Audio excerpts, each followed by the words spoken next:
இந்த தடவை வாக்கு எண்ணிக்கை கொஞ்சம் அதிகமாக இருக்குன்னு கேள்விப்பட்டேன். நானுமே வெளியூர்லேருந்து தான் வந்தேன். அதை லேட் ஆயிடுச்சு. சந்தோஷமா இருக்கு.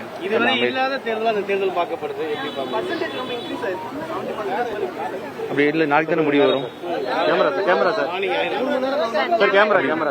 ரொம்ப சந்தோஷமா இருக்கு. நிறைய மக்கள் வந்து இந்த தடவை வந்து ஓட்டு போடுறதுக்கு ஆர்வம் காட்டுறது சந்தோஷமா இருக்காங்க. சார் என்ன காரணம்னு நினைக்கிறீங்க சார்? ஏன்னா எப்போதும் இல்லாத அளவுக்கு வாக்குப்பதிவு அதிகரிச்சிருக்கு. இதுக்கான காரணமா இல்லை, போன தடவை வாக்குப்பதிவு அதுக்கு முந்தின வாக்குப்பதிவோட அதிகமாக வந்ததுதான்.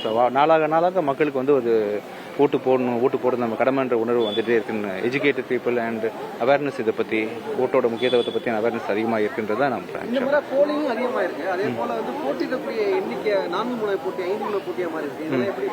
இல்லை, அது நாளைக்கு தான் தெரியும். நீங்கள் சொல்கிற ஒரு விஷயம்லாம் வந்து பார்த்தீங்கன்னா நம்ம கவுண்டிங் இருக்க போகிறாங்க இல்லையா, அன்றைக்கி வந்து தெரிஞ்சிடும் எவ்வளோ அதிகமாக இருக்குன்னு சொல்லிட்டு.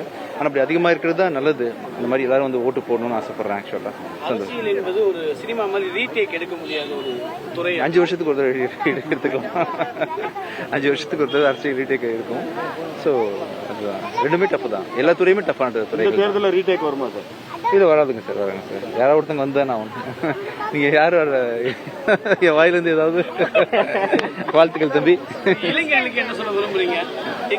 புது தலைமுறை முதல் தலைமுறை ஓட்டு இல்லை, மொத்தத்துக்கு நான் சொல்ல விரும்புகிற விஷயம் என்னன்னா, அயல்நாடுகளில் நிறைய ஊரில் நீங்கள் பார்த்துட்டு இருப்பீங்க இல்லையா, எவ்வளோ வார்கள், போட்டிகள், பொறாமைகள், பிரச்சனைகள், சண்டைகள்னு அமைதி இல்லாத சூழ்நிலைகளில் பல கண்ட்ரிகள் இருக்குது. அந்த கண்ட்ரிகளில் கம்பேர் பண்ணும்பொழுது இந்தியா என்ற நாடு வந்து உண்மையாகவே சின்ன சின்ன தவறுகள் அங்கங்கே நடக்க தான் செய்யும்.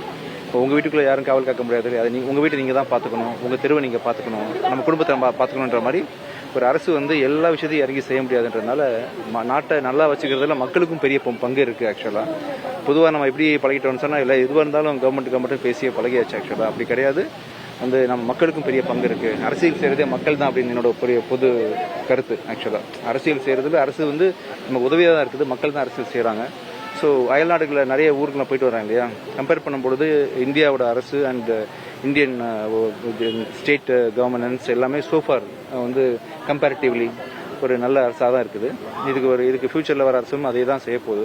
ஸோ அப்படின்னா ரொம்ப வெகு நாளாகவே வந்து கவர்மெண்ட் வந்து நல்லா தான் இந்தியாவை கொண்டு போயிட்டு இருக்கு. அவங்களால முடிஞ்ச வரைக்கும் பண்ணுறாங்க. யாருக்கும் வந்து தப்பான ஒரு விஷயம் பண்ணுன்ற ஐடியாலாம் கிடையாது. ஆக்சுவலாக நல்லா பண்ணிட்டு இருக்கிறாங்க. அது தொடர்ந்து யார் வந்தாலும் செஞ்சுட்டு இருக்கிறாங்க, செய்வாங்க. தேங்க்யூ.